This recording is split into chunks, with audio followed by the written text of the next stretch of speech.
buenas tardes. Estoy encantada de estar aquí porque es un poco como estar en casa de nuevo y porque además, siendo directora del Jeu de Paume, hemos colaborado muchas veces con Mapfre, con varias exposiciones y proyectos que tenemos, espero, que en el futuro. Y me encanta estar aquí con Graciela porque Graciela la conozco desde hace muchos años e hicimos una exposición en el 92 en una sala de exposiciones en Girona, de la Caixa, de la Fundación La Caixa. Ellos, como quizá algunos de vosotros sepáis, yo estuve durante como 12 años trabajando en la Fundación La Caixa como responsable de exposiciones de artes visuales, de fotografía y de arte contemporáneo. Y fue una de mis primeras exposiciones.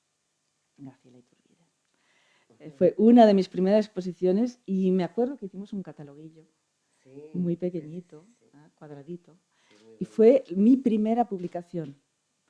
Entonces, no, estoy muy contenta de estar aquí porque realmente Graciela para mí y para muchos de nosotros representa pues, en la fotografía como una especie de lugar común cuando tenemos que hablar de fotografía, cuando tenemos que hablar de fotografía documental, pero también de fotografía poética, de fotografía que de alguna manera, de alguna forma rompe con algunos de los esquemas que tenemos en mente cuando hablamos de fotografía. Entonces, como tuve una exposición aquí en el 2009, que tampoco hace tanto tiempo, no hace como 6 años, sí, y estoy segura que algunos de ustedes la vieron. Hablando un poco con Graciela, pues vamos a mostrar algunas de las imágenes que probablemente, evidentemente, estuvieron en la exposición, pero también como base para un poco trazar un poco la trayectoria de tu trabajo. Y lo que me interesaría que quizá para poder empezar así, empezar por el principio, ¿no? Lo que siempre me chocó es el hecho de que empezaste a hacer fotografía, de hecho, empezando a hacer cine, ¿no? Y que de repente, cuando ya tenías una vida doméstica más o menos creada, con hijos, casada con hijos, empezaste a hacer cine y te interesó el cine. Entonces, quería saber qué es lo que te impulsó a tomar esta decisión de repente de salir de casa y dedicarte a estudiar cine. Bueno, ahora te contesto, pero quiero darle las gracias a Carlos Goyonet, a todos ustedes por su presencia y por supuesto a Marta Gillick, una mujer tan inteligente con la cual me siento feliz de poder platicar contigo y espero no meter tantas patas como decimos en México. Pero muchas gracias, Carlos, por todo.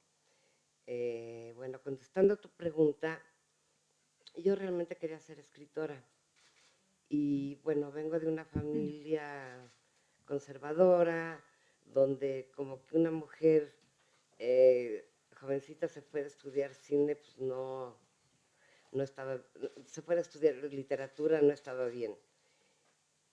Tuve que casarme para salir de mi casa. Y ahí fue que ya pude empezar a estudiar cine. Ya la literatura era más difícil porque filosofía y letras, los niños, etcétera, etcétera. Y una vez escuchando, yo tenía ganas de hacer algo, yo necesitaba escribir, yo necesitaba hacer algo.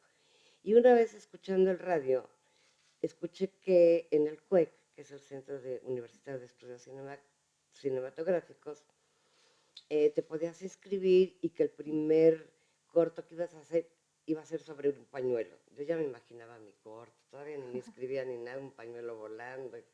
Bueno, fui, me inscribí y afortunadamente me aceptaron y ahí empecé a estudiar cinematografía sin saber exactamente todavía lo que quería. Pensaba yo que el guión, porque quería hacer literatura, pero ahí me di cuenta que me interesaba la dirección, me interesaba la fotografía y de hecho llegué a hacer 2 películas, una de las cuales la acabo de recuperar, que es un pequeñito corto sobre José Luis Cuevas, un artista muy bueno de México, pero esto pasó en los años 70, o sea que ya pasaron muchos años.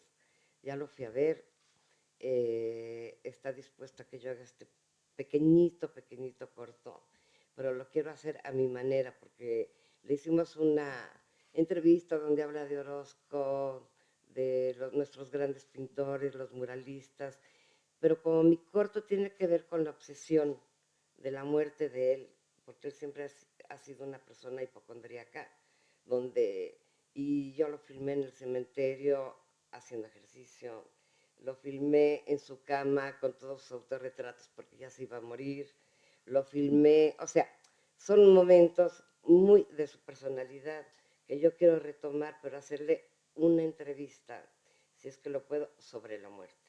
La otra entrevista se la regalé ya al que la hizo, que es una muy buena entrevista, pero que no va con mi juego, que es con lo que yo hice.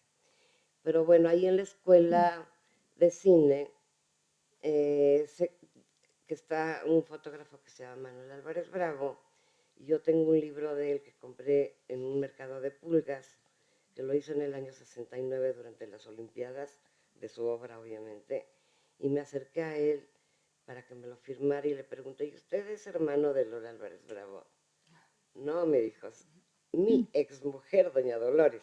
Entonces yo le dije, maestro, ¿y usted cree que yo podría entrar a sus clases?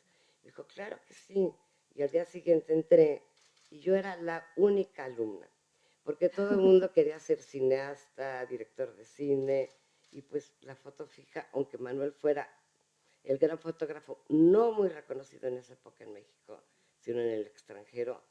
Entonces, pues yo estaba feliz porque podía platicar con él, ver las fotos que hacía, y como a los 2 días me dice, ¿y a usted le gustaría hacerme achichincle?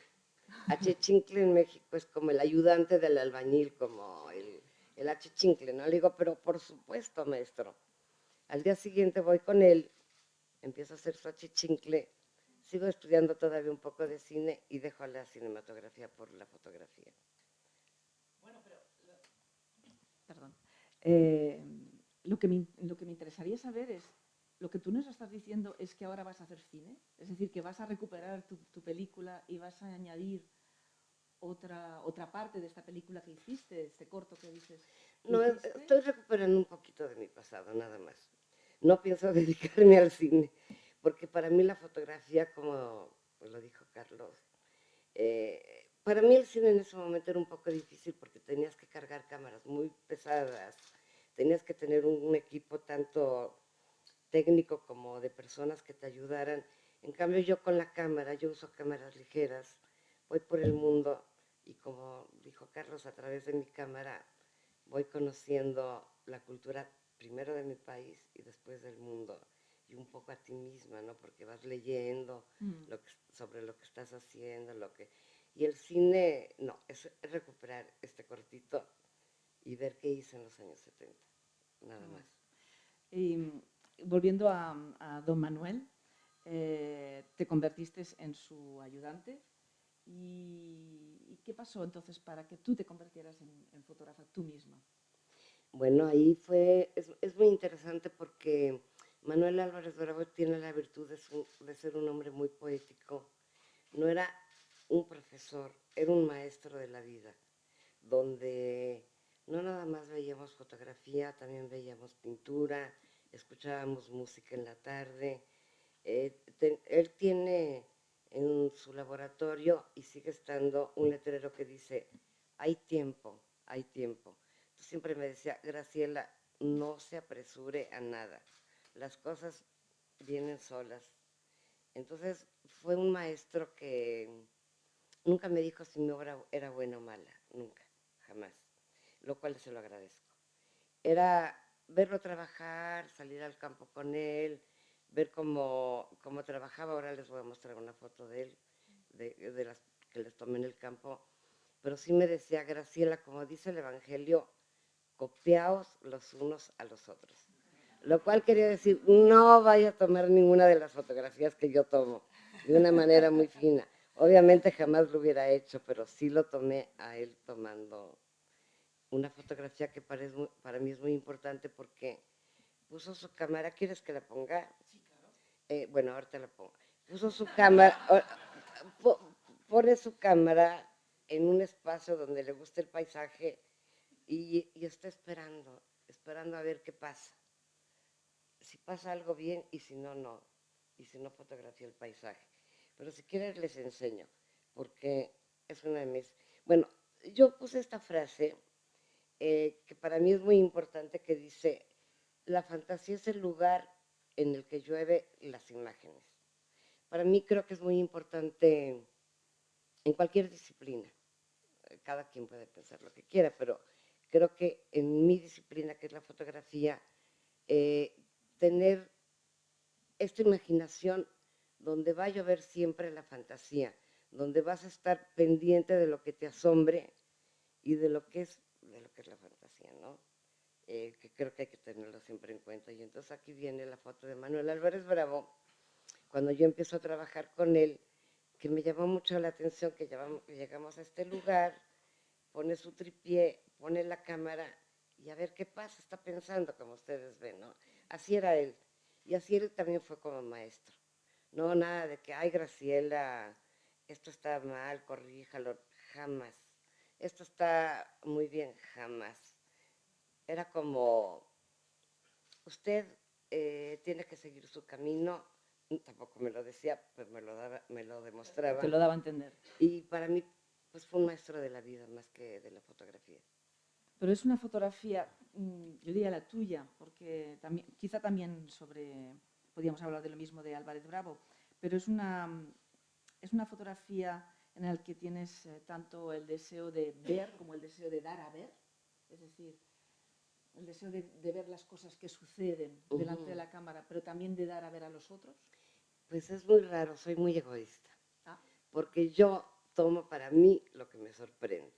Lo que sí hago es que cuando voy a algún lugar y donde convivo con la gente, como fue el caso de Juchitán o de los Eris, sí regreso a la Casa de la Cultura algunas de las fotos que les tomé. En el caso de los Eris fue muy... o sea, las regalas.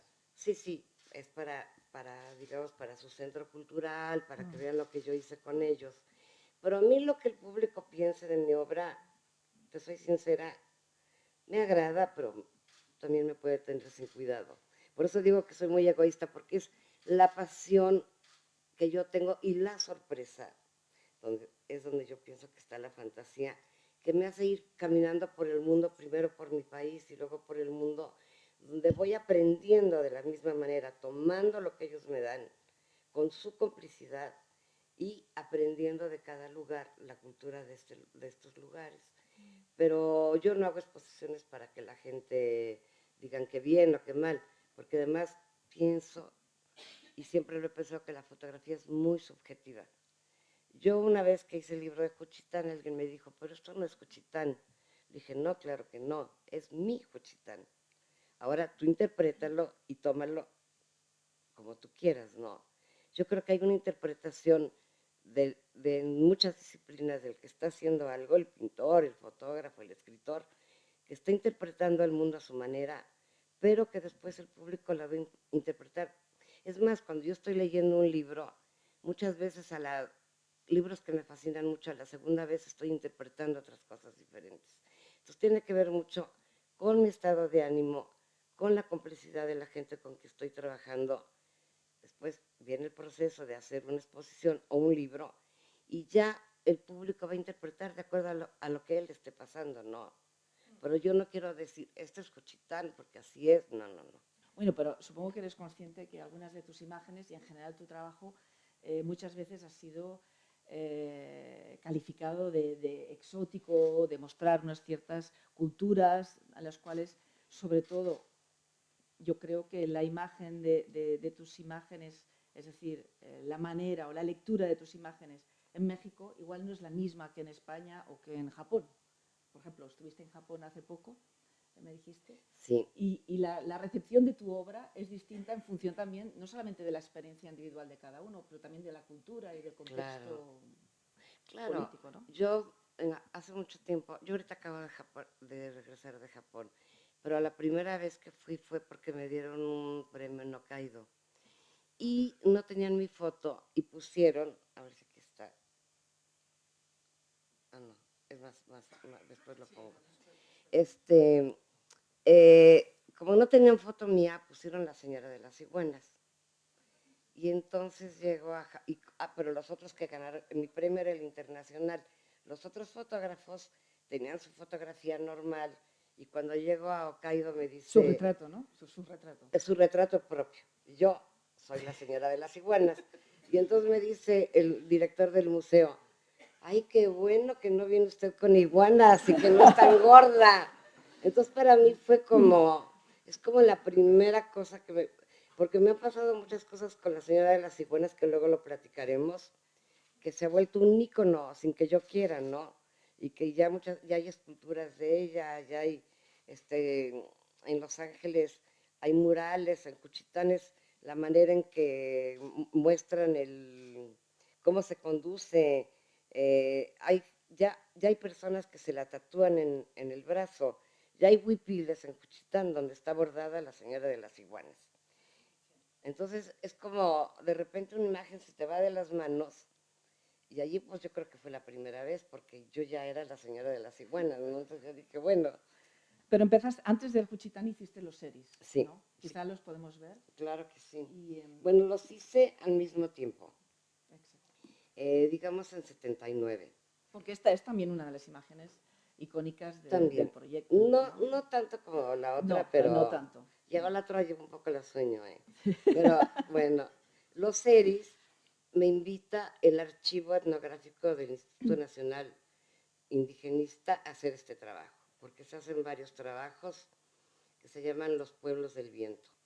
Entonces yo llego con los series, que son gente austera, porque viven en el desierto, son gente un poco depredadores, porque es normal, porque solamente tienen los agaves, tienen pescado que sí les dieron permiso el presidente en esa época les dio permiso de pescar en el Mar de Cortés.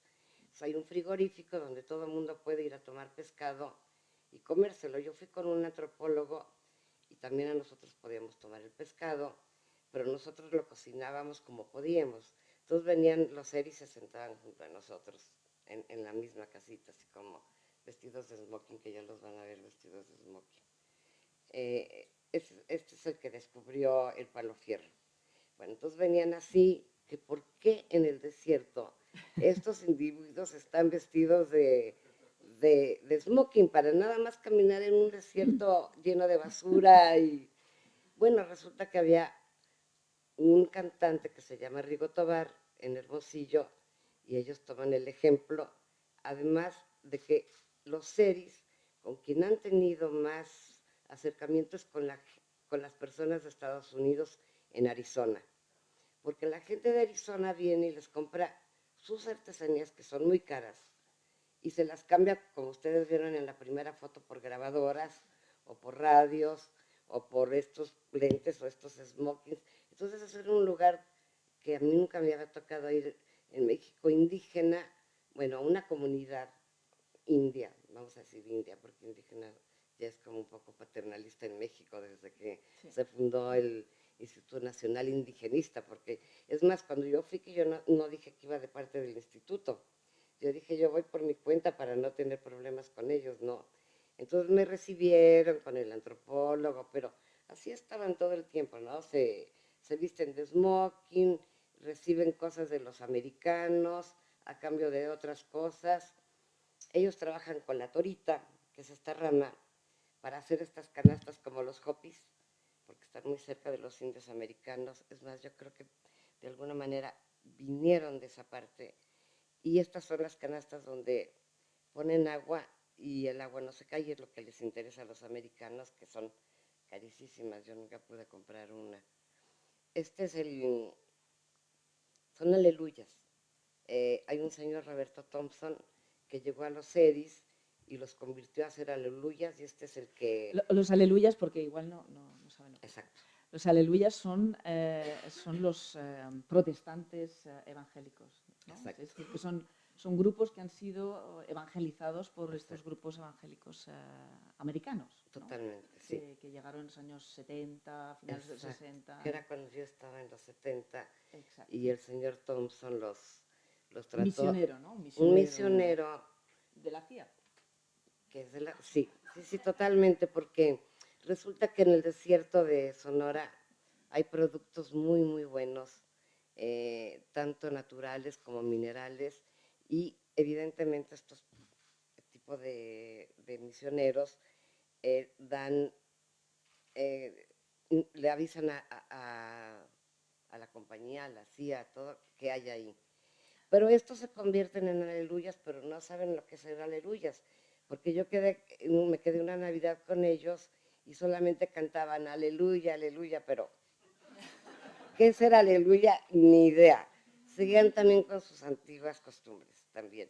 Pero vean ustedes cómo se visten, a veces con su traje original, pues otro totalmente en el desierto, con sus lentes oscuros como Rigo Tobar, yo no entendía absolutamente nada. ¿Y cómo aceptaban tu presencia allí? ¿Cómo aceptaban el hecho de que tú estuvieras allí? O sea, de qué manera tú te vinculas con la gente? ¿Cómo fotografías al otro? Yo insisto que no fotografío al otro. Siempre se lo digo a Marta, porque es mi gente. Yo fotografío a la gente que tiene complicidad conmigo, que me aloja en sus casas, pero tú me decías, es que el otro puede ser hasta tu hermano. Tú me lo decías un día que hablamos por teléfono. Exacto. Yo no siento que fotografío al otro. Yo siento que en México, y cuando tengo complicidad, incluso en cualquier otra parte del mundo, estoy fotografiando a mi gente. El otro viene de cuando la colonia, llegan los holandeses, es decir, todas estas gentes, a venir a fotografiar a lo exótico. Yo pienso que yo no fotografío lo exótico, es la cultura de mi país. Que en Europa lo vean como exótico Claro, es es lo que otra hablábamos cosa. antes, ¿no? Pero yo estoy fotografiando lo que veo. Ahora, yo me quedo a dormir en sus casas, no fotografío si no tengo complicidad. Yo llego como fotógrafa, nunca me quito la cámara, nunca tomo con telefoto, no tengo telefoto. O sea, yo tengo que tener un acercamiento de complicidad, si no, no hago O sea, nada. tienes que pasar tiempo. Ah, sí, sí, sí. Hay tiempo Con ellos a hay pasar con tiempo, ellos. como dice Álvarez Bravo. Con ellos estuve mes y medio, pero viviendo en una de sus casas. Al principio me veían así, al ratito uno de ellos me trajo un corazoncito que me hizo de piedra, y como ya venían a comer con el antropólogo y conmigo, y nosotros hacíamos el pescado más rico, pues no salían de mi casa, ¿no? Entonces, yo no sabía qué fotografiar porque eran pocos habitantes. Ahí en el desierto, ellos iban, tengo muchas más fotos obviamente de ellos, pero no los voy a llenar de tantas imágenes. Pero ellos se van a la pesca, otros se quedan haciendo figuras de palo fierro, que son de madera, que fueron muy valiosas en un tiempo. Y, por ejemplo, a mí me decían siempre con mi saco, dame, dame, dame. Y yo, no te lo puedo dar, Manuel, porque me da frío, porque en el desierto hace mucho frío. Entonces ya lo entendían. Pero sí me dieron regalos, comían con nosotros. Si no establezco yo una complicidad en algún lugar y un permiso implícito, pues no puedo fotografiar. Bueno, con Juchitán. Juchitán es al mismo tiempo más o menos. Francisco Toledo, que dice que nació en Juchitán, porque no nació en Juchitán. Su mamá nace cerca de Juchitán y sus tías son de Juchitán, pero él adora tanto Juchitán que me invita a hacer un trabajo. Y gracias a él pude entrar de una manera como más tranquila porque me atendían. Y aquí está la famosa señora de las iguanas que quiere volar y quiere irse a otra parte y que está ya, es una escultura en Juchitán,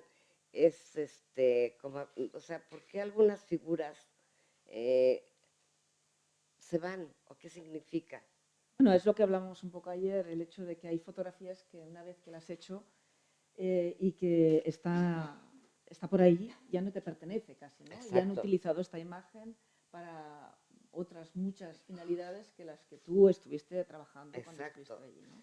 Y tú me decías que fue muy interesante anoche que Marilyn Monroe es de otra manera Claro. un ícono, ¿no? Es la Totalmente mujer distinta, pero sexual, esto, lo otro.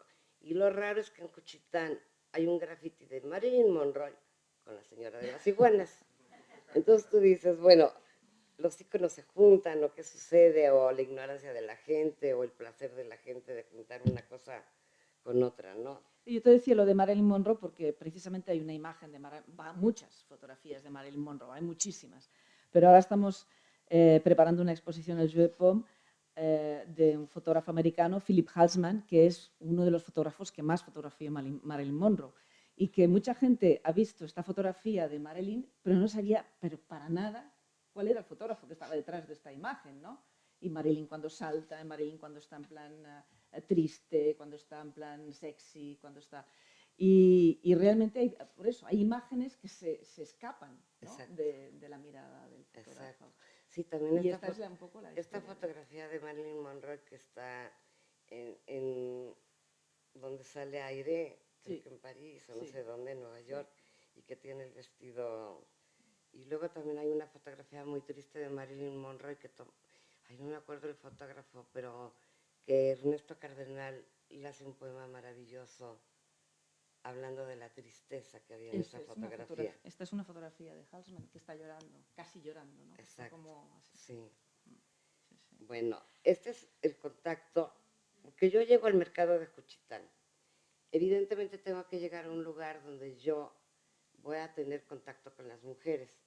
En el mercado de Juchitán nada más van las mujeres, no pueden entrar los hombres. Solamente los mushes, que son los homosexuales, que son hijos de estas señoras. Pues cuando yo estoy en el mercado de Juchitán, la veo que viene con sus iguanas. Y le digo, ay señora, discúlpeme un momentito, y me da permiso. Y aquí ven ustedes cómo se ríe, cómo se le están cayendo las iguanas, hasta que en una las iguanas quisieron posar, ¿no? Entonces es como para darles un ejemplo de la manera en que yo fotografío. Estaba yo sentada ahí en el mercado, de hecho mi foto está cortada, ¿no? No es, por suerte me tocó algo oscurito atrás, porque si no, no lo pudiera haber hecho.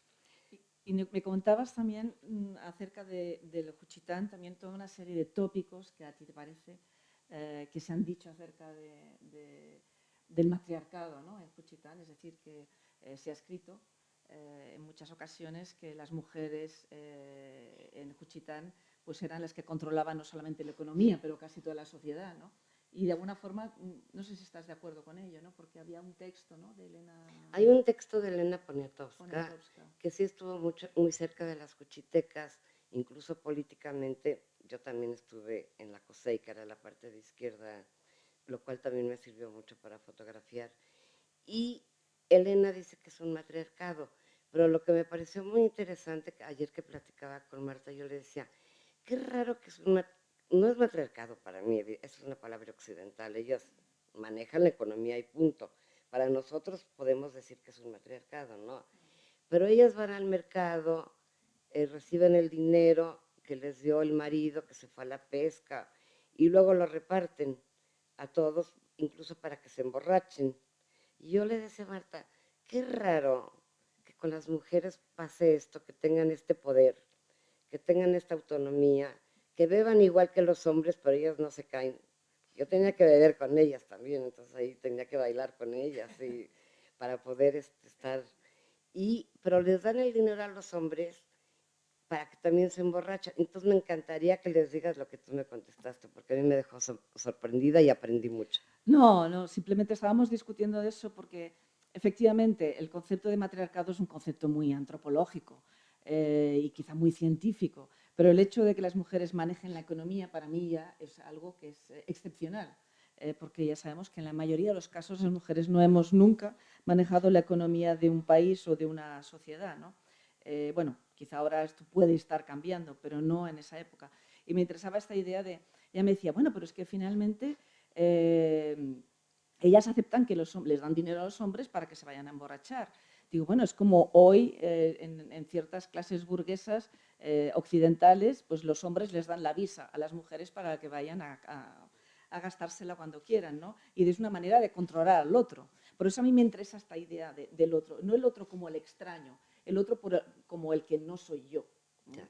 Y como no soy yo, por eso en una entrevista citabas una cosa que me apunté, que decías justamente hablando a propósito del proyecto de Juchitán, hablabas de interpretar la cultura de los indios zapotecos y que de alguna forma era, pues eso, tu proyecto era concebir o ordenar o dar de una manera personal, mostrar esa cultura. Y de algún modo, en el momento en que uno está intentando mostrar una cultura que no es la tuya, aunque sea la tuya porque está en tu país, en tu Claro. estado o en tu país, a mí me gustaría saber de qué manera es que tú te implicas con esta idea de mostrar algo que no es tuyo, aunque tú lo vives como algo que te pertenece, pertenece a tu país.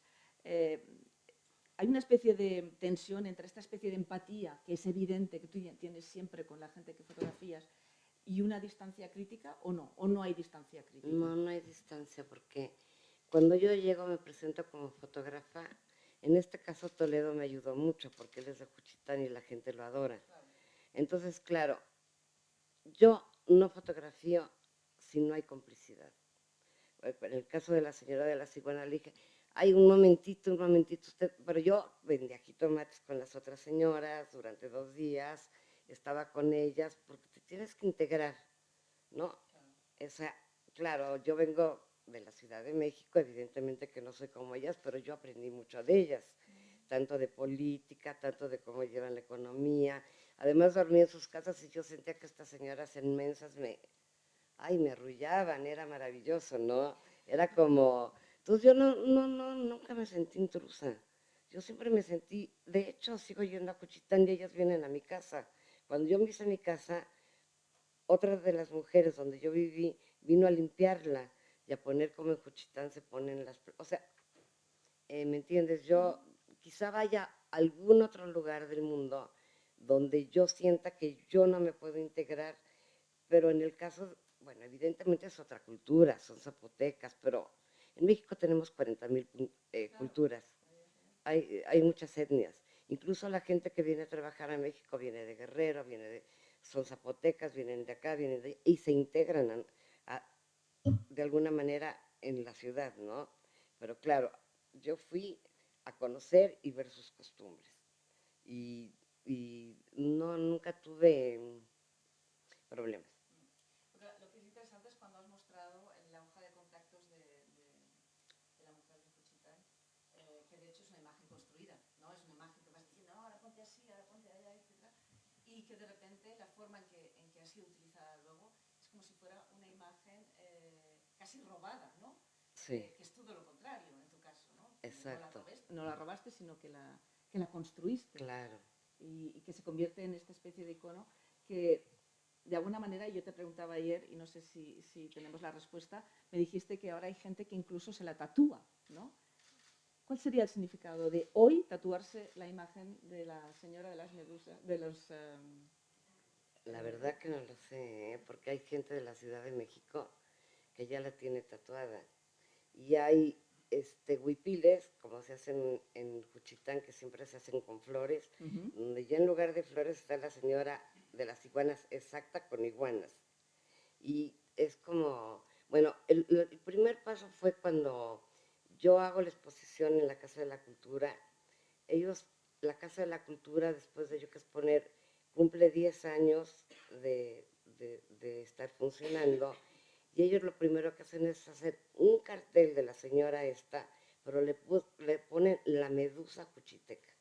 Y es ya como su santa, porque hacen una escultura de ella, Entonces yo digo, ¿por qué? ¿Quién sabe? ¿Por qué se la tatuó un chavo? ¿Quién sabe? ¿Por qué?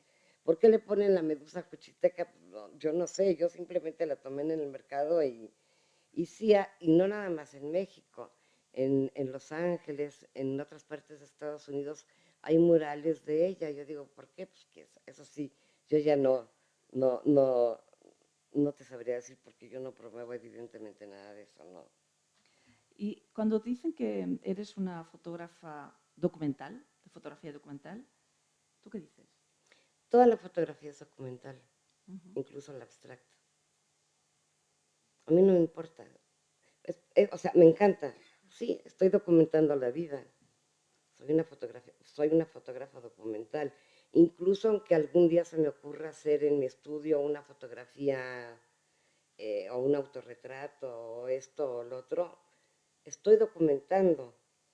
Yo creo que, y eso me lo decía mucho Álvarez Bravo, es, Graciela, hasta lo abstracto es un documento, ¿no? Uh -huh. Todo es un documento y es una memoria. La fotografía es memoria.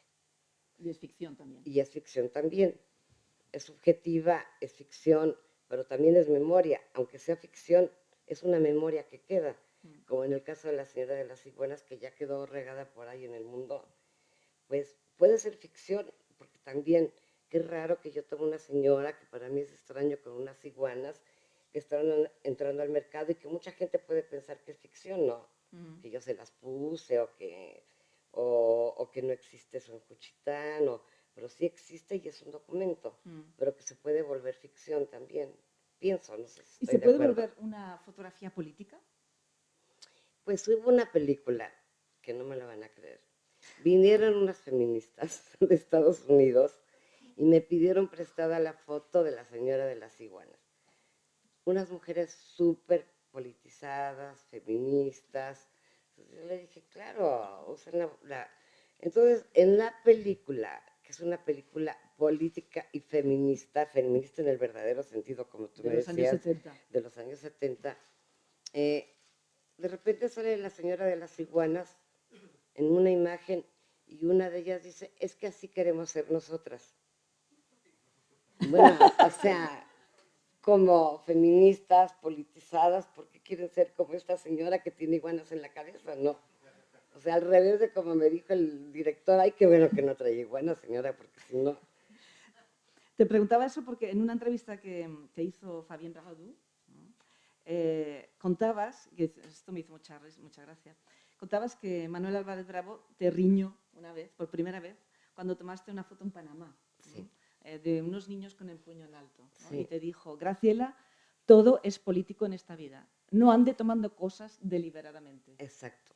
Lo que pasa es que Manuel Álvarez Bravo se equivocó, porque ese cartel, esa foto me la pidió el Fondo de Cultura Económica, porque vieron que había unos niños con el puño alzado.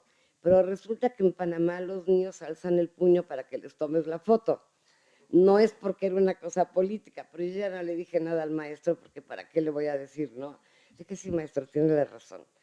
Ahora, yo deliberadamente sí he hecho trabajos políticos, que es como los migrantes en Tijuana, cuando pasan la frontera, cuando se regresan, pero es un trabajo que está inédito, porque todavía no acabo de acabarlo de... Pero generalmente mi fotografía no es política, mi fotografía es lo que me sorprende. Encontré o me mandaste, no sé quién me lo mandó, esta revista, Avándaro, y me interesó mucho que es una revista donde los textos son de Luis Carrión y las fotos son tuyas, ¿no? Y entonces hay una introducción que está firmada por los dos. ¿Me permites que la lea? Sí.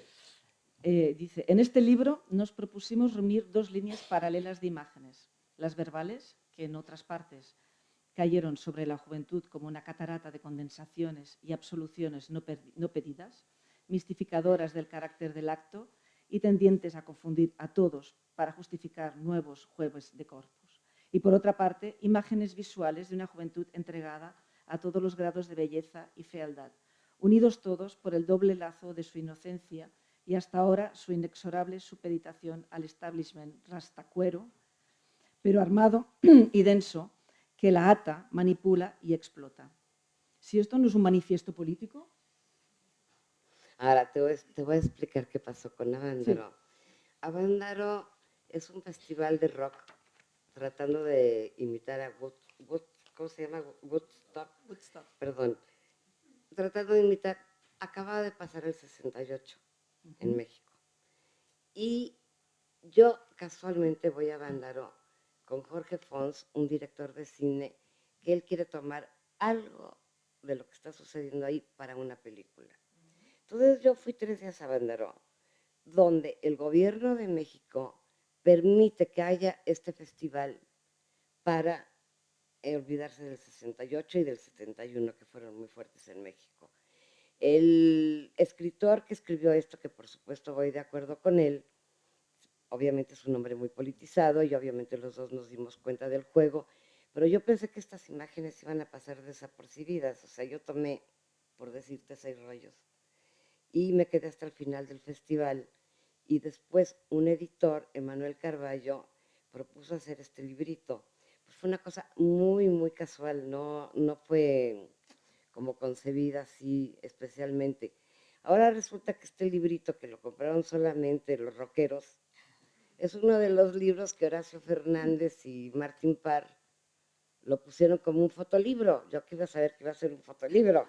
Yo siempre les digo al Club de Toby, que los adoro, a Ramón Reverté, a Horacio, les digo, oigan ustedes los del Club de Toby, ¿qué es un fotolibro? ¿Cómo que mi Avándaro, que yo hice cuando era bien jovencita, que estaba estudiando cine, cómo es posible que ahora sea un fotolibro y que valga $20,000? No puede ser. Pero puede ser igual, puede ser la misma situación, pero inversa que la mujer de las iguanas. Es decir, que Sí, una vez que la fotografía es tomada, no, igual ya no es tuya, pero también puede ser que hoy en día se puedan recuperar imágenes tuyas que tú no les diste en aquel momento el valor que hoy les podemos dar, exacto. ¿no? Nada más que en el caso de la señora de las iguanas, la han recuperado gente, digamos, sin ninguna preparación Diversa. intelectual, gente diversa. Tú eres muy políticamente muy correcta, yo no. O sea, gente diversa. En este caso, en este caso, son autores de fotolibros los que deciden que mi libro de Avándaro es un fotolibro. ¿Cómo? Si yo ni siquiera sabía que esa porquería iba a salir, porque además les digo una cosa, no es nada bueno. Y todo el mundo lo anda buscando en todas las librerías de viejos, queriéndolo comprar, ya muchos coleccionistas lo compraron, yo tengo uno de pura casualidad. Yo no lo he visto, eso lo he visto en la portada, por eso he leído eso, porque no he visto las Ah, imágenes. bueno, las imágenes son, ya sabes, como Woodstock que se desnudan y que la mota y que una se está desvistiendo y lo mismito exactamente. ¿Por qué lo permite México y por qué no hay represión?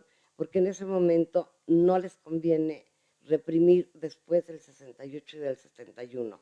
O sea que se le da a la gente diversa la oportunidad de entrar a este desastre, desmadre, como decimos a México, a que fumen mota, Y yo, claro, tomé con mi camarita, yo no pensaba hacer nada con eso. Lo revelo, se lo enseño a Manuel Carballo, que es el director de Diógenes, me dice, hagamos un librito, y le hicimos, se acabó, ya no hay, porque todos los roques. El otro día que me dieron un premio en México, vino un joven con este libro, a que se lo firmara, y le dije, mira, si te interesa, este libro vale mucho dinero, aquí te pongo mi mail para que tú lo vendas. Pero a él no, lo adoraba, porque él vivió ese momento del rock y sí tiene razón, así pasa con las fotos, nada más que entre la gente diversa y la gente que propone una, que intelectualiza o que propone que es un fotolibro y que no es un fotolibro, que yo sigo sin entender. Porque yo le digo a Ramón Reverte que lo adoro. Es que ustedes los del Club de Toby me están invitando a mí, la pequeña Lulu, a ser jurado. ¿Qué es el Club de Y Toby? el Club de Toby es un cómic cuando yo era niña, donde no dejaban entrar a las mujeres. Y en este caso, como son puros hombres, que son los que si el fotolibro, que si es fotolibro, que si no es fotolibro, yo les digo, yo, la pequeña Lulu, no sé qué es un fotolibro. Así que perdónenme, entro con mucho gusto, pero todavía no entiendo qué es un fotolibro. ¿Me entiendes? O sea, es mi Entiendo que no lo percepción. entiendas y entiendo que a veces es complicado y quizá no esté justificado. Pero es Es un interesante ver, libro. pero yo creo que es interesante para nosotros hoy ver cómo cierto tipo de fotografía, cierto tipo de publicaciones en las que la fotografía está vinculada, hoy despierta un interés que quizá no podamos entender, efectivamente, pero no porque no lo entendamos, igual no está justificado, ¿no? O Exacto, para según qué gente diversa, ¿no? exacto, ¿Vamos a ver más fotos? exacto. ¿Vamos a ver los rituales de fiesta y muerte? ¿Era eso? Sí. Bueno, esta es la tía de Toledo, la persona que me invitó. Se llama Na Lupe Pan, que quiere decir Doña Na Lupe y pan porque hace pan. Bueno, 4 pescaditos. Esta es una historia muy interesante porque esta es Magnolia. Ella sí, ella, como es muche, y las mujeres aceptan la homosexualidad de sus hijos, ellos sí pueden trabajar en el mercado y en las cantinas. Y cuando yo estaba trabajando, me dice, ay, mi amor, por favor, tómame una foto. Entonces le digo, claro que te tomo una foto. Entonces subimos a la parte de arriba y ella se va vistiendo y se va transformando, ¿me entiendes? La complicidad, yo ni por aquí me pasó. aquí está como, para mí era importante esta foto que fue sin querer, evidentemente, porque se está viendo en el espejo y para mí es los dos, ¿no? El mushe Claro, y el que quiere ser una mujer. carga así como Entonces, metafórica, pero ¿no? esto es porque él me llevó y le tomé muchas fotos, pero él me lo pidió, que en muchos casos eso me sucede cuando son retratos, es que la gente me lo pide.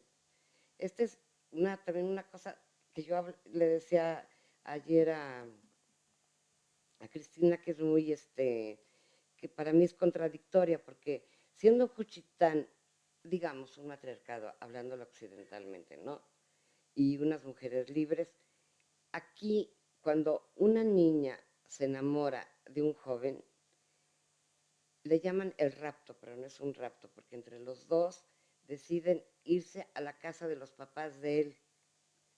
Los dejan en la recámara y como con los gitanos yo le decía a Marta, a lo mejor, perdón que te dije Cristina, Marta, a lo mejor viene de una tradición gitana, ¿no? Porque ya nosotros ya hay un mestizaje terrible en México. Al día siguiente vienen las madres de él a asomarse a ver si hay sangre.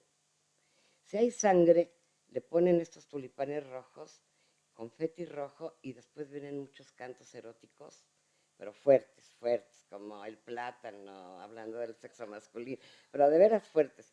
Y entonces ya van la familia de ella a avisarle aquí es un acercamiento, le dejan cosa roja, nosotros le llamamos paliacate, y la dejan 8 días en cama para después casarse.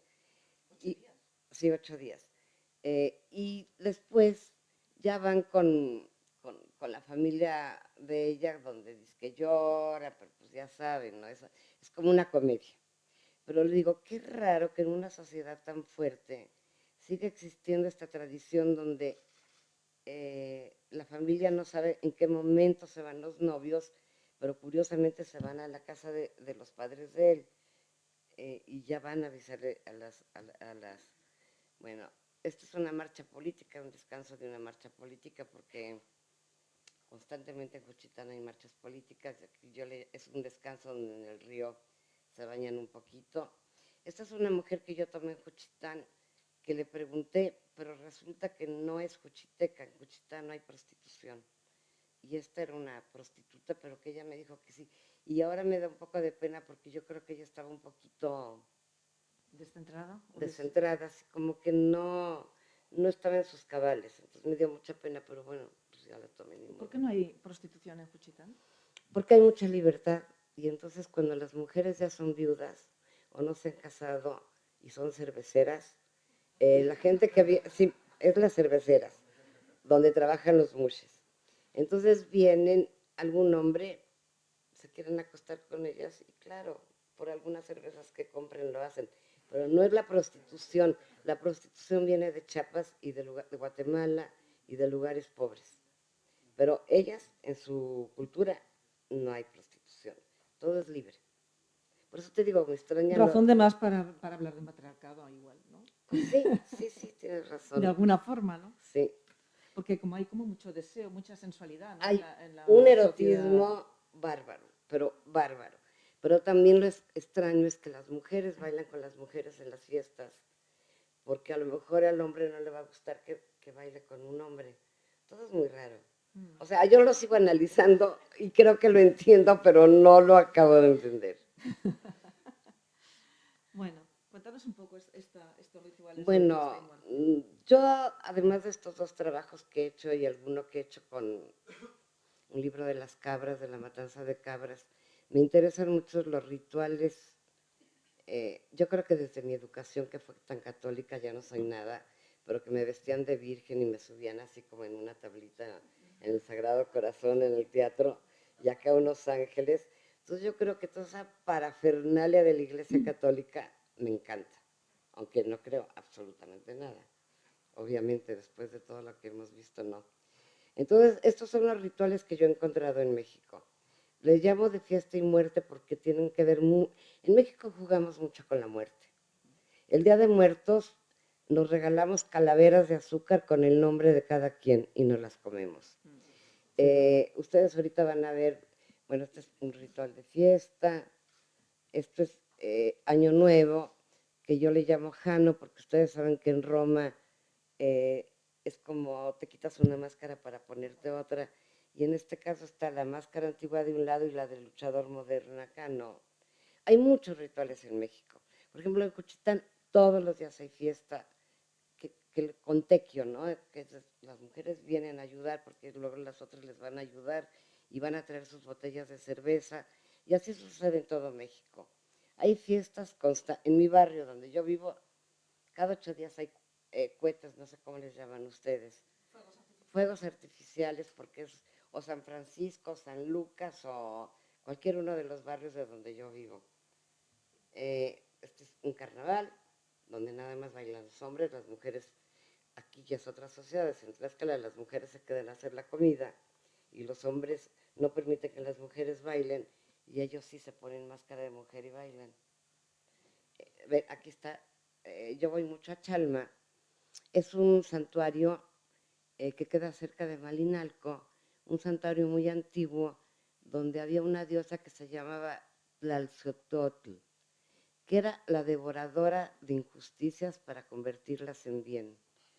Entonces, claro, llegan los españoles y con su afán de convertir a la gente, eh, un día desaparece esta diosa y aparece el Cristo Negro de Chalma, donde curiosamente lo van a adorar de la misma manera que antiguamente lo hacían. Hay una huehuete, se ponen unas coronas de flor, igualito que antiguamente. Esto es Chalma también. Una pregunta, ¿te gusta que te digan que tu fotografía es mágica? No, no me gusta. ¿Por qué? ¿Por qué? Porque te voy a platicar. Cuando existe el realismo mágico, sobre todo en París, y dicen Gabriel García Márquez, Vargas Llosa, Rulfo, y por decirte, ahorita no me acuerdo de los otros, están dentro del realismo mágico. Para mí fue una técnica para que se compraran todos estos libros, una oferta de todas las editoriales para que el realismo mágico surgiera. Y que así fue. Y cuando yo estuve en Arles me preguntaron que si hay una mirada latinoamericana. Yo dije que por supuesto que no, porque ni siquiera en México Chiapas con Cuchitán o con los series no tienen nada que ver. Entonces yo digo, el realismo mágico, ¿qué es? Ahora tú lees a Vargas Llosa, ¿qué tiene que ver con Vargas Llosa, con García Márquez? Nada. Tú lees a Rulfo, menos. Tú lees a Elena Garro, menos.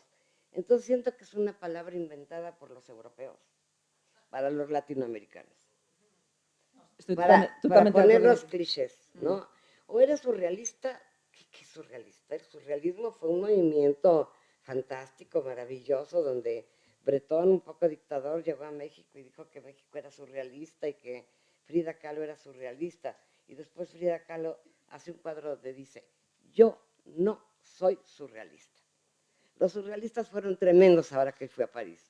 Entonces son clichés que nos ponen a los latinoamericanos, los Son clichés colonizadores, los europeos, colonialistas, ¿no? los colonialistas. Pero Entonces no me fíjate gusta. que en Europa, tienes razón, y en Francia, que son muy dados a poner esos clichés, no solamente con los latinoamericanos, con los propios franceses cuando hablan de la fotografía humanista. Exacto. ¿Mm? Y cuando hablan de la fotografía humanista, pues se ponen en el mismo saco a Willy Ronis, a Isis, a Bouba, a Duanot, a toda esa Exacto. gente que efectivamente fotografiaron en un momento determinado y en un espacio y un contexto político, porque era después de la Segunda Guerra Mundial, y social muy determinado, ¿no? Mm. Entonces, por eso te preguntaba, porque tu fotografía siempre ha estado dentro del cesto del Sí, sí, realismo sí. mágico, ¿no? Con esta etiqueta que me choca, me choca, me choca. Pero bueno, es la visión de otras gentes y no importa.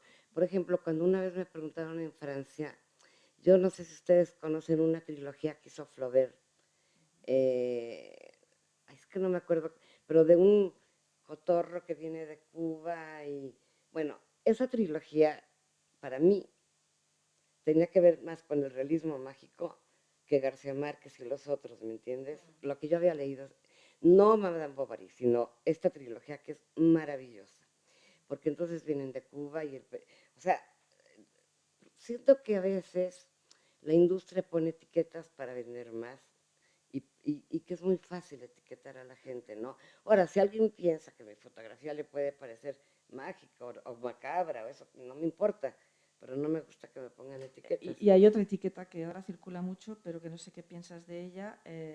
Bueno, has hablado de él, del arte latinoamericano, pero también de las mujeres artistas latinoamericanas. ¿Cómo lo Ay, ves?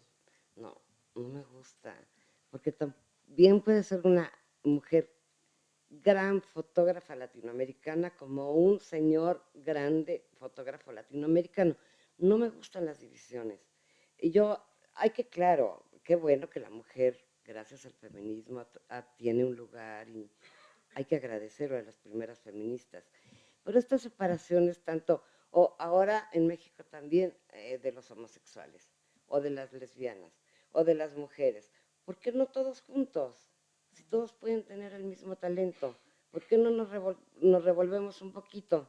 Entonces, puestos a revolvernos, Para mí, ¿con quién te sientes más cerca?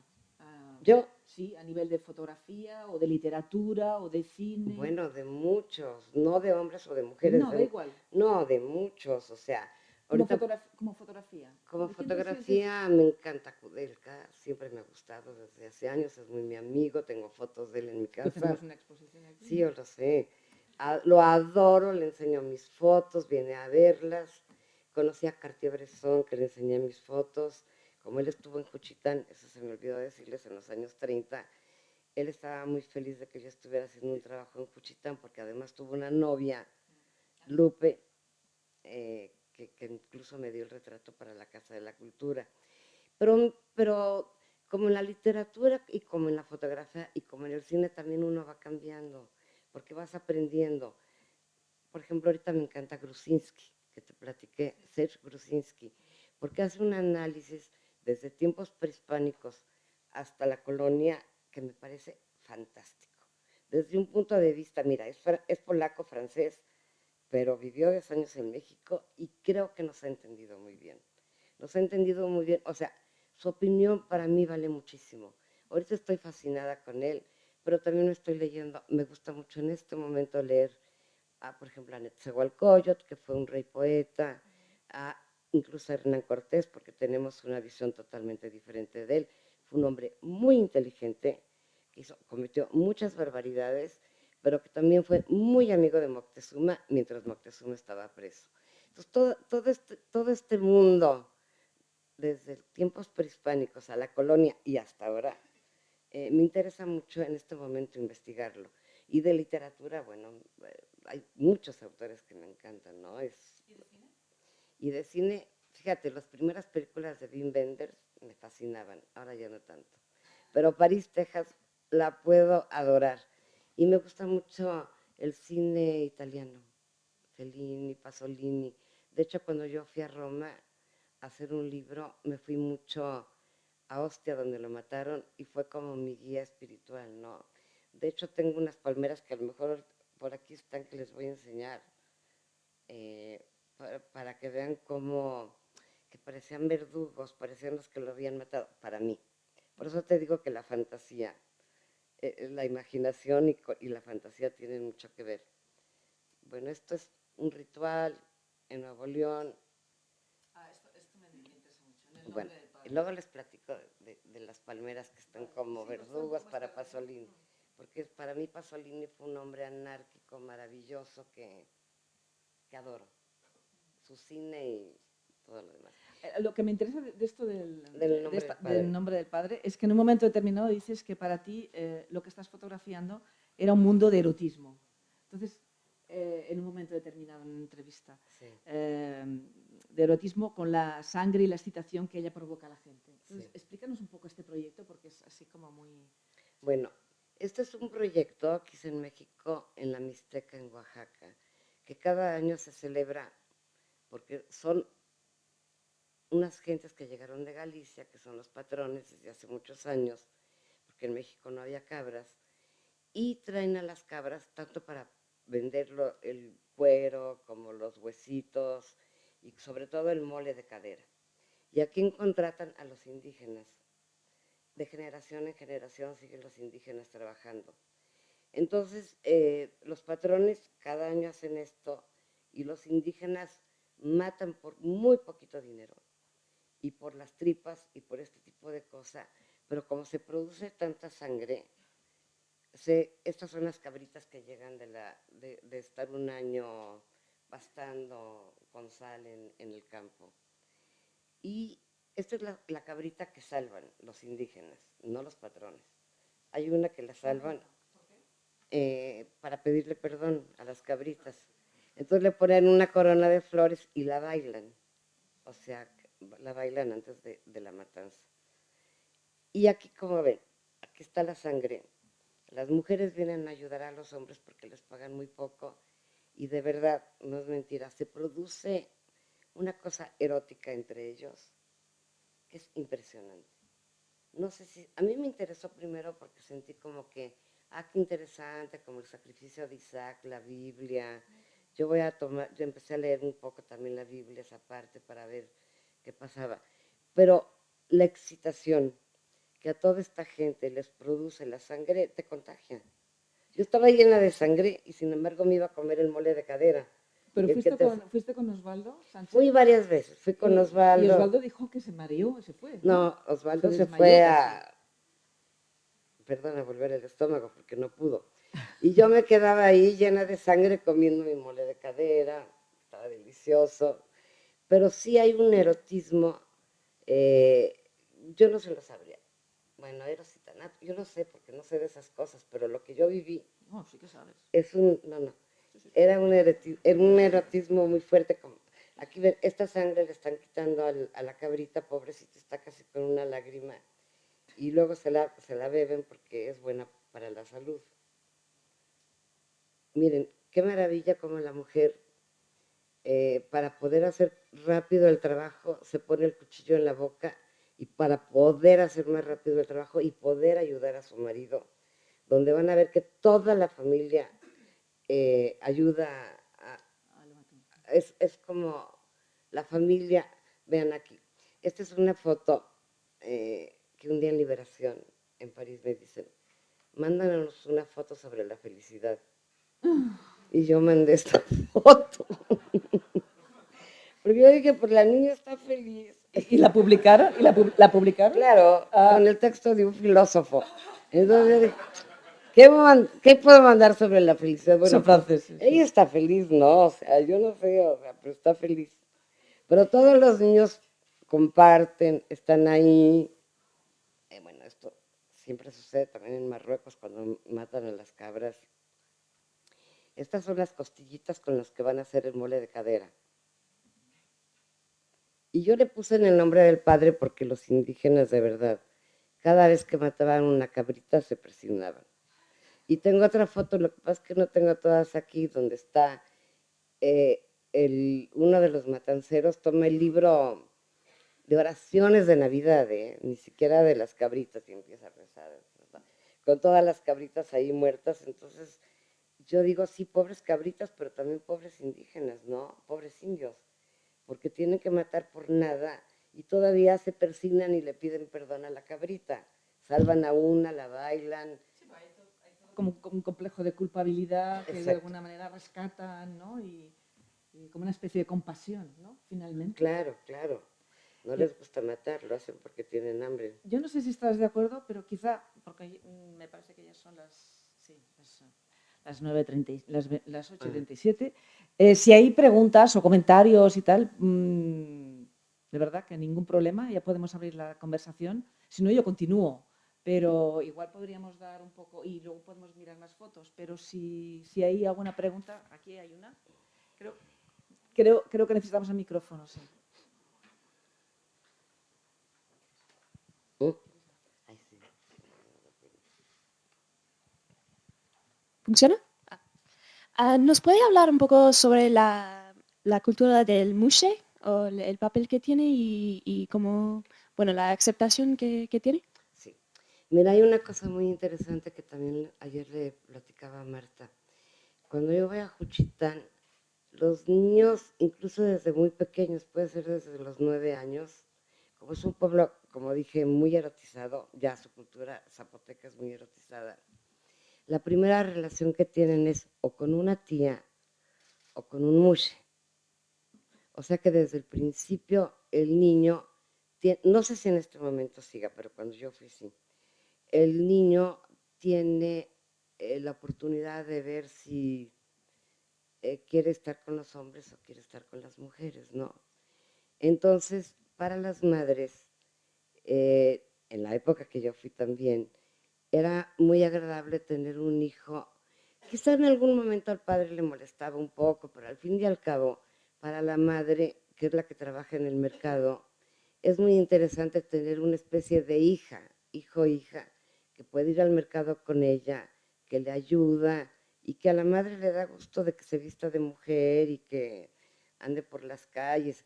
Claro que muchas veces en Juchitán, muchos de los hombres, a pesar de que están acostumbrados a ellos, les hacen bromas eróticas. Pero el niño se forma. Y además una cosa que se me había olvidado, que es cuando nace el niño, es un poco fuerte, pero cuando nace el niño, la madre lo arrulla sobándole ¿qué se diría? El pene. ¿Cómo eres tan correcta, Marta? Yo iba a decir el pito, como dice mi hijo, pero dije... Podemos bueno. decir el pito, aquí también decimos el pito, ¿eh? Bueno, entonces desde chiquitos, yo siento que están erotizando. No sean las mujeres, fíjate que nunca he preguntado de las niñas. Hay mujeres lesbianas también, pero no son tan aceptadas. Es como más escondido, más... Pero el mushe es como, para la madre, al fin y al cabo, se quedan generalmente a vivir con las madres. Y generalmente se quedan a ayudarlas a trabajar. Y está súper respetado, aunque como te digo, como en todos los lugares, hay hombres se burlan de ellos, ¿no? Frases eróticas también, porque todo es erótico ahí. ¿Hay alguna otra pregunta? No, pues quizá vamos lo del jardín. Pero si hay alguna pregunta, por favor, levantar la mano. Bueno, Francisco Toledo, que me invitó a Juchitán, me dice, fíjate que aquí en Oaxaca estamos haciendo un jardín botánico, venlo a ver, y porque te va a gustar tomar fotos. Digo, ¿cómo crees? Después de Blosfeld, que yo lo adoro, y de las maravillosas plantas que tomó, ¿cómo voy a ir? Entonces tú ven. Entonces voy y tomo estas fotografías donde están cuidando todas las plantas endémicas de la sierra, o sea, de Oaxaca, y veo cómo los campesinos las están cuidando y les están poniendo trabas, velos, eh, empieza el jardín botánico, ¿no? Lo empiezan a construir, todo lo van trayendo de la sierra, con permiso, por supuesto, de la gente de cada pueblo. Este es, por ejemplo, un cactus de miles y miles de años. Esto es...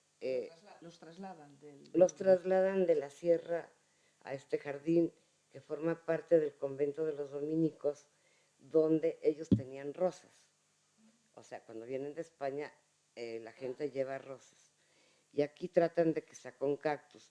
Este es un cactus que se llama el nopal, que lo infectan para tener la cochinilla, que es con lo que pintan sus huipiles los indígenas, pero que los españoles traen, bueno, primero llegan los españoles, después otras gentes, los traen para poder pintar. Es una de las cosas con las que en ese momento la gente que cultivaba esto gana bastante dinero porque es, es muy a buen precio. Bueno, estas son otras que he tomado en otros lados. Esto es cuando el jardín botánico tratan de salvar este árbol, entonces me llaman, entonces ya con suero yo lo tomo y me extraña mucho que sí se salvó el árbol. Entonces yo voy bueno, esto es un autorretrato mío en el jardín botánico, pero yo voy con el escritor y le digo, voy a hacer un libro que se llama Naturata, no sabes qué maravilla de esculturas. Yo le digo a Fabio Moravito, un escritor, y me dice, esculturas, Graciela, estas plantas están en terapia. Entonces le digo, ay, sí es cierto, yo no me había dado cuenta, para mí era como la maravilla del jardinero que hacía, que tornaba, ¿no? Luego, bueno, se las voy a pasar rápido. Ya cuando salgo de México, porque también quiero ver qué puedo hacer yo en otros lugares, voy a Estados Unidos a un proyecto que me propone un coleccionista. Entonces voy a Mississippi y a varios lados y me dedico por primera vez en mi vida a fotografiar paisajes. Entonces voy en la carretera con Roberto Tejada, un poeta, y vamos fotografiando y después hicimos platinos como para el coleccionista y para la galerista. Entonces fue para mí fue muy interesante porque nada que ver Estados Unidos con México. En México habría gentes por aquí, habría ropa tendida, habría otras cosas, ¿no? Entonces, todo esto es un pequeño proyecto de objetos y paisajes. Aquí es la India, que también sigo un poquito con eso. Cuando hablas de hacer platinos, ¿has hecho muchos platinos? ¿O cuándo decides? ¿Cómo decides cuál es el formato y la técnica de tus fotografías? Mira, en este caso, desde el principio que fui a este viaje, al coleccionista le interesaba, era un coleccionista curiosamente de fotos sobre Estados Unidos. Entonces, yo no hago personalmente los platinos, yo sé trabajar en el laboratorio, pero hay un hombre que hace unos platinos maravillosos en Washington. Entonces hicimos un portafolio de 10 fotos de cada una, de lo de Mississippi, de lo de Estados Unidos. Pero lo decido, pues depende de las circunstancias, ¿no? Depende del proyecto. Esta es la India, yo estaba fotografiando las palomas y gracias que le entró la vaca, porque ni idea yo que iba a entrar. A la India, lo que fui viendo al principio, la India, un ritual donde en estas canastas, quién sabe qué ponen las mujeres, pero vienen los pájaros a comer. Khajuraho, la India. Aquí empezó un poquito mi interés por fotografiar pájaros. No, me preguntaba si, por ejemplo, para esta imagen, ¿estuviste esperando mucho a que esto sucediera? No. Imposible. La vi, rápido Ya la está. tomé. ¿No Sí. estuviste ahí? Tomé, No, me acordaba de la primera foto de don Manuel, que está ahí sí. esperando, ¿no? No, yo no soy de la que espera. Yo, claro que aquí, si tú ves mi contacto de 6, porque tomo con mi Rolex o con mi mamilla, probablemente vas a ver otro pájaro por acá, ¿me entiendes? Pero cuando la vi la tomé y seguí tomando el rollo. Pero generalmente yo no espero, generalmente. Bueno, esta es una de mis primeras fotos del Señor de los Pájaros, que lo tomé en Nayarit, pero me llama la atención porque parece un pajarito. Y es el único que cuida la isla y que como que se ha mimetizado para mí.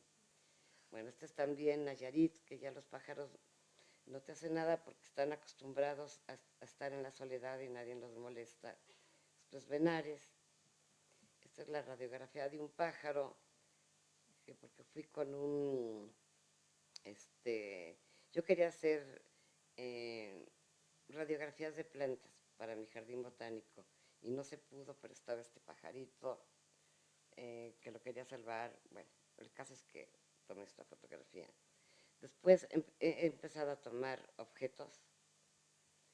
Aquí este objeto es interesante porque ya casi no tomo gente y en Chalma, que ustedes vieron que estaban todas estas muertes y estas cosas, la última vez que fui a Chalma me esperé a que la niña que era virgen saliera de acá para yo tomar esta imagen que para mí es muy simbólica, porque es la vagina. Exacto. O sea, la Virgen de Guadalupe, si ustedes, y bueno, lo dicen todos los críticos y todos los escritores, ¿no? La Virgen de Guadalupe está hecha una vagina. La Virgen de Guadalupe era Tonantzin, que era nuestra madrecita, y que evidentemente, seguramente para la gente que inventó esta imagen, que hay muchas versiones, ahora Grusinski dice que no, que hay un señor, bueno, tiene muchos testimonios de cómo la encontró, no es que se le apareció a Juan Diego y que se puso en la tisma, y evidentemente era para convertirlos. Pero bueno, me interesó mucho porque para mí es nuestra madrecita, ¿no? En todos los sentidos de la palabra. En todos los sentidos de la palabra. Bueno. Este es uno de los... Bueno, yo creo que... ¿Hay más preguntas? Porque tenemos más cosas, pero yo creo que no sé a qué hora tenemos que terminar. No sé qué es. Esta del baño de Frida, es que teníamos una pregunta allí. Okay. Espera. Hola, buenas tardes. Simplemente ha comentado ahora las fotos que se lleva la Roley o la mamilla, Quería que nos hablase un poquitín el material, si vaya sola, si llevaba ayudante, si sigue trabajando en analógico, si se ha pasado al digital, o un poquitín que nos Mira, hable. sigo trabajando en analógico. No tengo asistente. Por suerte voy a tener uno porque voy a ir a unos campos de refugiados y ahí sí lo necesito. Siempre viajo sola, trabajo analógicamente, trabajo siempre con Tri-X, ya sea de Ilford o de Kodak, o sea, con ASA 400, por decirte, y todo mi material es plata sobre gelatina y voy a donde se me antoja, o sea, y tomo lo que me sorprende. Bueno, no sé si eso contesta tu Creo que es una súper Y respuesta. y mis cámaras son una mamilla 6x6 y una Rolei viejita de los años 40 que la adoro. Que me tengo, horas me tardo, porque en lo que pongo el exposímetro, en lo que tengo que darle vuelta al rollo, en lo que... O sea, me tardo mucho, pero para mí es un ritual y me encanta. Tengo también las Leicas, que cuando quiero fotografiar algo así como... A veces llevo una chiquita Leica para... Pero ya me acostumbré últimamente a fotografiar en este formato. Entonces, también no quiere decir que no fotografía con la Leica, también lo puedo hacer. También me gustaría, a veces he trabajado con la Olga, esa cámara que de repente le entra la luz y que me encanta porque te da efectos extraños que tú no conoces, ¿no? Sí contesté. Bueno, quieren que les voy a platicar rápido del baño de Frida porque igual ya están cansados.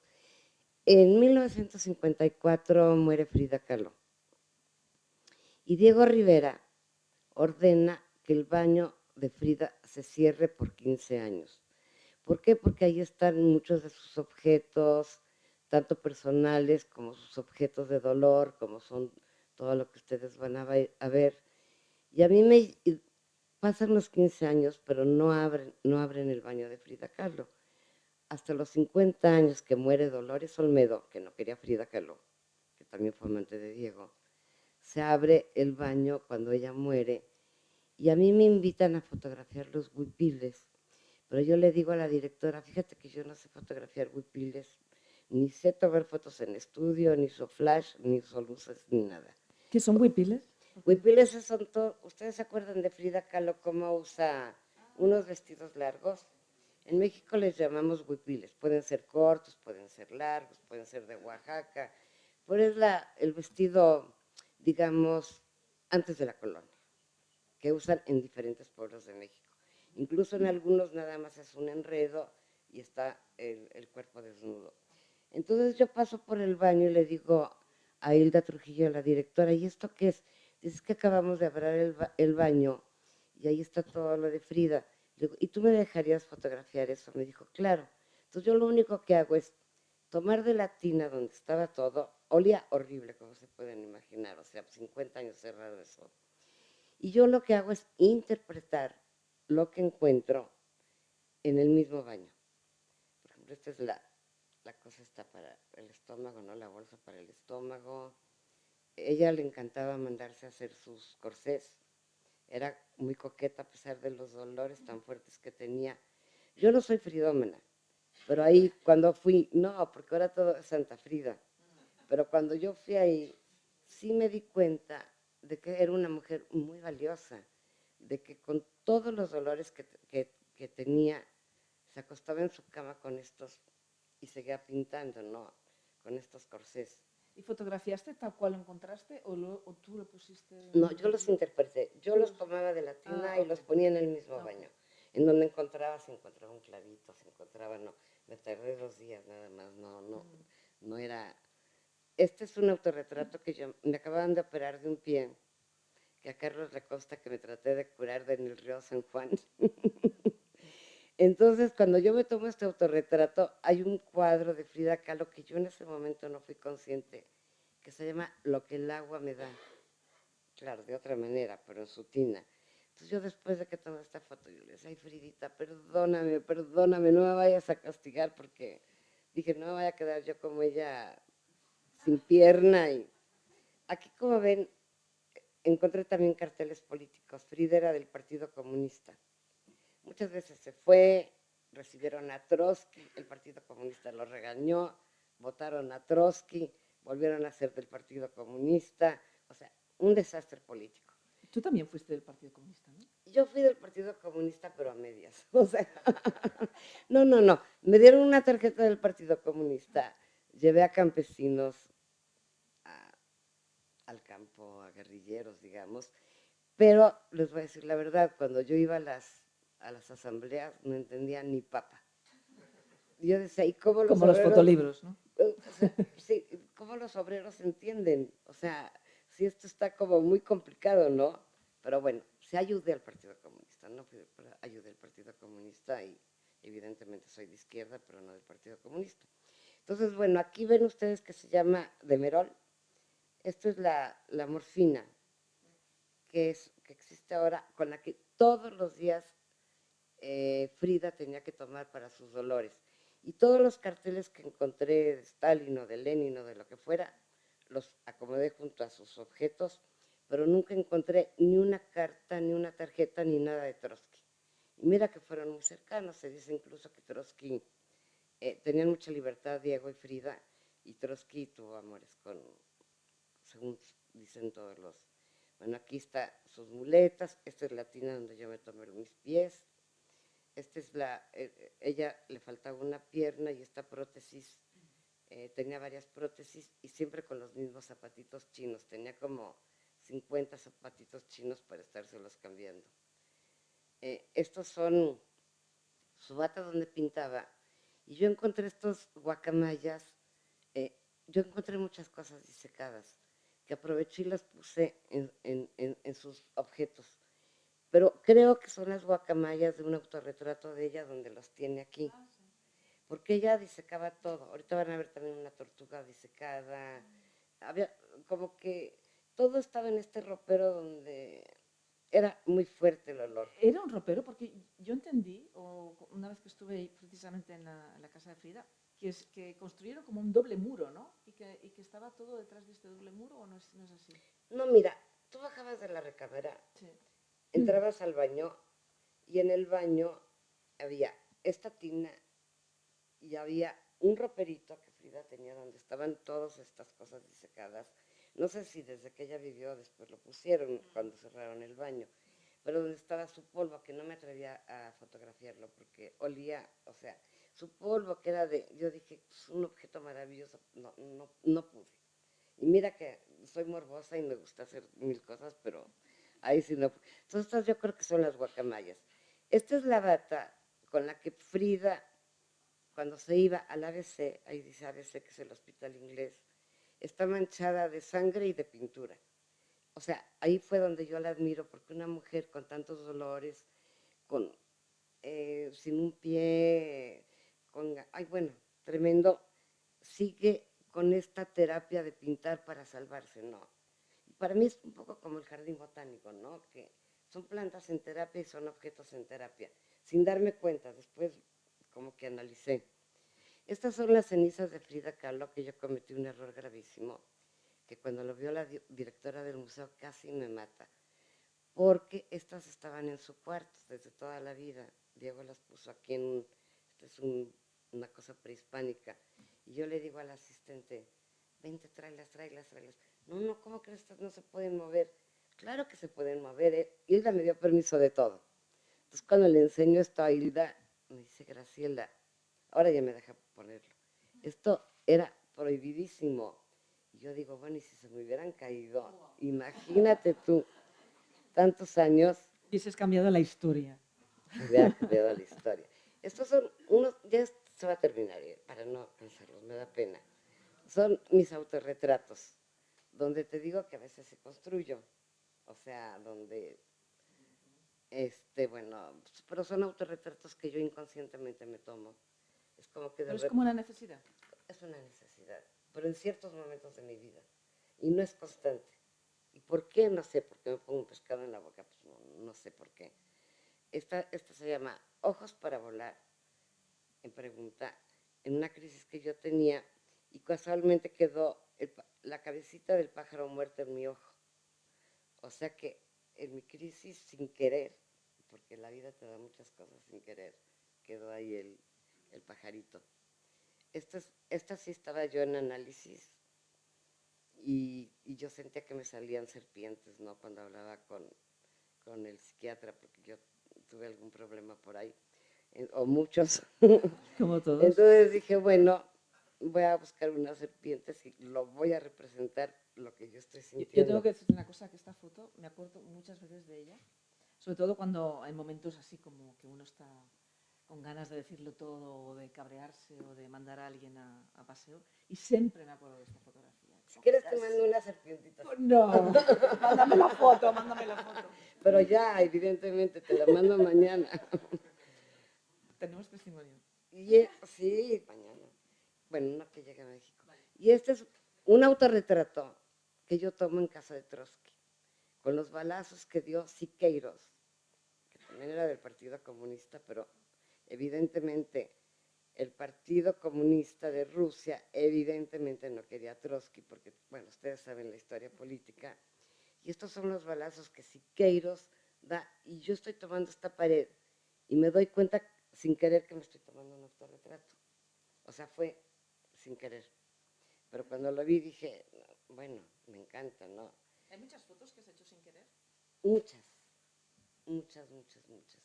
Que de repente digo, oye, es, por ejemplo, la mujer Ángel, que va con el DC, yo nunca me di cuenta a la hora que la tomé. O sea, ¿la viste cuando viste los contactos? Ni siquiera en los contactos. Ah, Hasta que Pablo Ortiz Monasterio me dijo, oye, esta foto, le digo, ¿cuál? Esta. Digo, pues yo no la tomé. Yo no tomé esa foto, yo no me recuerdo. Hasta que reviso todos los contactos y me doy cuenta que si está en toda, incluso el pelo se le está atorando, ¿no? Pero te juro, casi generalmente me acuerdo de lo que tomo, pero esa foto me la regaló el desierto, o sea, no me acuerdo. Estábamos todos bajando de su montaña, donde tiene todas sus pinturas rupestres, y no, hay fotos que de repente salen. es como un azar premeditado, ¿no? Exactamente, y eso me gusta de la fotografía, me encanta el azar, me encanta. Bueno, esto rápido se los paso. Viajes. Esto sí se los voy a platicar porque es muy fuerte. Yo estaba en Benares, tomo esta fotografía que me impresiona mucho porque es como roja, como... Y un día que yo estaba pasando algunas fotografías mías en Estados Unidos, digo, pues yo no entiendo qué es esta fotografía. Estaba en Benares y yo la fotografié y me dice una señora americana, es que yo he estudiado mucho esto y esta es la señal de que cuando el marido se muere, la mujer viva se va a enterrar con él. Se va al crematorio. Ya ven que en Benares hay muchos crematorios y entonces es la señal de que ella acompañó a su marido a la muerte estando viva. Pero me llamó la atención porque es fuerte, ¿no? O sea, no, pero jamás me hubiera imaginado por qué o cómo. Bueno, la India, este es el viaje con Roberto Tejada que les platiqué, que es de Platinos, Estados Unidos, que es el viaje que hice, Estados Unidos, Ostia, Roma, la luna en Roma, también Italia. Esto influencia cuando viajo del Jardín Botánico a Cerdeña, pero cada vez que veo un árbol con velos, es para mí. Bueno, México, este es el que les digo.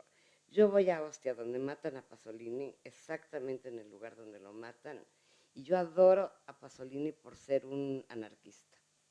Lo corren del Partido Comunista, la Iglesia Católica no reconoce que hace el Evangelio según San Mateo, lo matan, no sabemos si por violencia, por pasión o políticamente, porque nunca lo quisieron en Roma. Y para mí, en ese lugar, estos son los verdugos, para mí. Por eso te digo, yo interpreto y luego cada quien va a interpretar. Ahora me tocó explicarles, pero cada quien puede interpretar lo que quiera, ¿no? Hablaste de Blofeld hace un rato, ¿no? Y como de repente dices, esta fotografía podría ser de Blofeld. Exacto, tienes Que no lo es. No. Y que no tiene nada que ver. Pero es como razón. una especie de... Pero es una influencia de Blofeld en mí. Influencia. Porque uno tiene influencias que va matizando, ¿no? Con el tiempo. Yo adoro a Blofeld. Adoro. ¿Y qué otras influencias puedes tener de fotógrafos así anteriores a ti? Kudelka, aunque trato de que no se parezcan, pero es una De no influencia muy copiarle. fuerte. Trato de no copiarle, pero un día le enseñé una que tengo de Cuchitán, le dije, ay, Joseph, creo que esta se parece un poco a las tuyas. Me dijo, no, hombre, Graciela, está perfecta. Ha de haber dicho, no, hombre, la tuya está horrible, no te preocupes, no. Pero Robert Frank en una época, Diane Arbus cuando yo empecé a hacer fotografía. O sea, vas cambiando, vas viendo fotografías, vas descubriendo incluso a jóvenes, o a fotógrafos que no conocías, muy antiguos. Entonces, constantemente estás recibiendo influencia de la literatura, de la música, de la historia. ¿Qué música escuchas? Me encanta la música clásica y me encanta la música étnica, se podría decir, como la música de la India, que es clásica, o de los sufis, o la música fuerte no me gusta, ni las rancheras ni nada de eso. Lo imagino. No, no, no. ¿Hay Yo alguna soy- otra pregunta? ¿Sí? ¿No? Nadie más. Aquí, dos. Aquí, con el micro, porque hay gente creo que... Dos palabras del proyecto de campos de refugiados, ¿a dónde va a ir y si nos puede adelantar algo? Sí, con mucho gusto. Me acaban de invitar, la semana pasada. Es un proyecto de una fundación que se llama Arenberg y donde está Angelina Jolie y donde están mandando fotógrafos para hacer una exhibición a favor de obviamente de los refugiados. En este caso sí me permitieron y me pidieron que llevara un asistente, que voy a ir con mi asistente, y el primero va a ser entre Chiapas y Guatemala. Mi asistente está arreglando todo esto para llegando yo poder ir. Y el otro no sabemos si va a ser en Sicilia o en Turquía o... Es que hay varios campos y la asociación está tratando de ver cuáles, si ya lo cubre algún fotógrafo, si es muy peligroso, si no, si qué nos parece a nosotros. También hay un proyecto en Malasia, pero no hay campos, sino los refugiados están en sus casas, que también podría ser muy interesante, ¿no? Entonces estamos decidiendo eso y yo estoy, me da mucho gusto. Es un trabajo que me piden. Generalmente mis trabajos son míos. Este es un trabajo que me piden y creo que va a ser muy interesante poderlo hacer. Había otra pregunta por aquí. Aquí, perdón. Un momento, porque es que hay gente que está escuchando. Hola. ¿Jamás ha fotografiado en color? ¿Piensa en color? ¿Piensa en blanco y negro? Pienso en blanco y negro, pero lo abstraigo, ¿no? Desde que estoy fotografiando. Pero el baño de Frida Kahlo hice un portafolio en color y hace muchos años hice un libro sobre conventos en color, pero definitivamente para mí el blanco y negro es como parte de mi ritual. Y luego quería hacer otra pregunta. ¿Qué le parece los smartphones, el iPhone, elementos como Instagram, tanto para fotógrafos profesionales como para la gente en general? Mira, yo no estoy en contra de nada. Yo no tomo absolutamente nada digital porque no sé hacerlo. Y porque además, no sé abrir mi computadora, por decirte, o sea, tengo un asistente. Para mí es muy importante fotografiar analógicamente porque para mí es un ritual. Pero a mí me parece que se tome con una camarita de cartón, que se tome digital, que se tome con lo que sea. Si el resultado es bueno, fantástico. Y si no, también, porque es una diversión para la gente. La fotografía ahora es muy democrática, ¿no? Tú de repente llegas a un evento donde los pobres periodistas, ahí sí, pobres periodistas que están con sus cámaras, y ves 40 teléfonos celulares, ¿no? Donde los pobres no pueden acercarse. Pero yo digo que no importa que se use, lo importante es que haya un buen resultado y que se haga con amor y compasión. Yo no me gusta lo digital, me encanta lo análogo. ¿Hay alguna otra pregunta? Porque me parece que eso de lo importante es que se haga con pasión podría ser el final feliz de esta conversación. ¿Más preguntas? Pues, perdón. Disculpa, hay una foto de un cadáver que en algún momento leí que fue una foto para ti, una revelación. Sí. No sé si la tienes ahí o podrías comentar un poquito sobre Fíjate ella. que cuando hice la exposición con Mafre y que fui con Marta Dao a Winterthur, se llamaba, en Suiza. Esa foto sí está no está en el de Mafre, ¿verdad? Así también está en el libro de Mafre. La pusimos ahí, ahorita les platico la historia, pero era tan el morbo de la gente, nada más quería ver esa foto. Entonces decidí no volverles a poner porque es muy fuerte. Lo que pasa es que yo perdí una hijita cuando mi hija tenía 6 años y mi obsesión, todo el mundo tenemos obsesiones, quizá por quitarme ese dolor, era ir a los cementerios en México donde a los niños que mueren los visten de angelitos. Entonces yo cada vez que iba a un pueblo buscaba un angelito, lo fotografiaba, si los papás lo tenían, si lo estaban enterrando.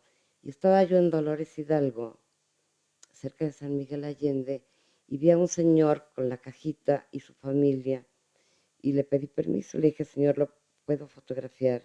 Me dijo, sí, claro que sí, a ellos a veces les gusta que fotografíen a los angelitos.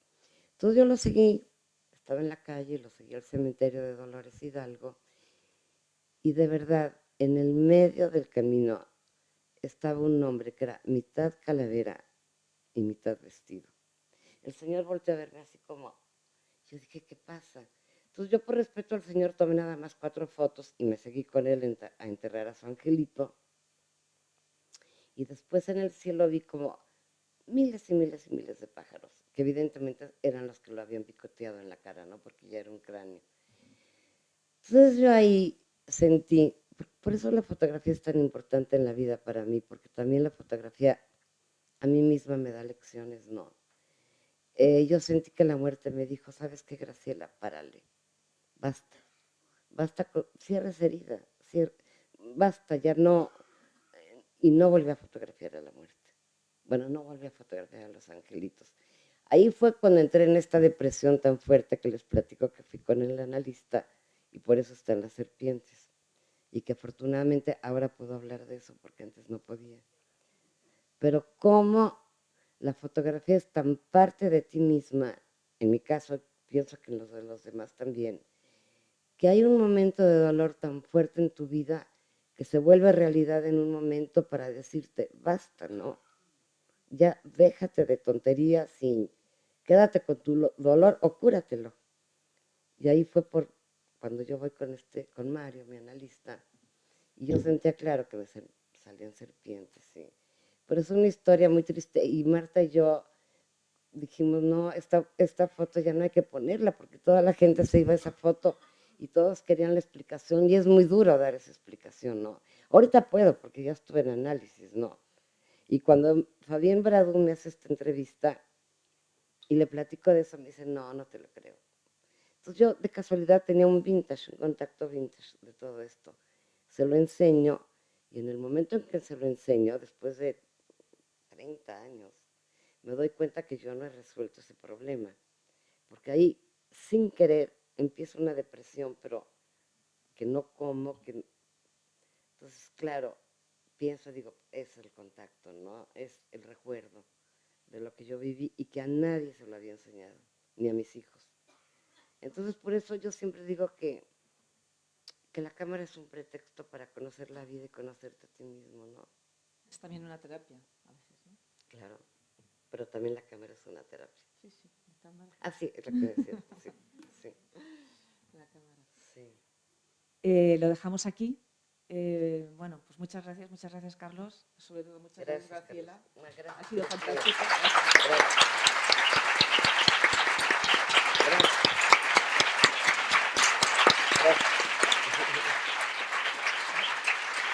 Muchas gracias, de verdad.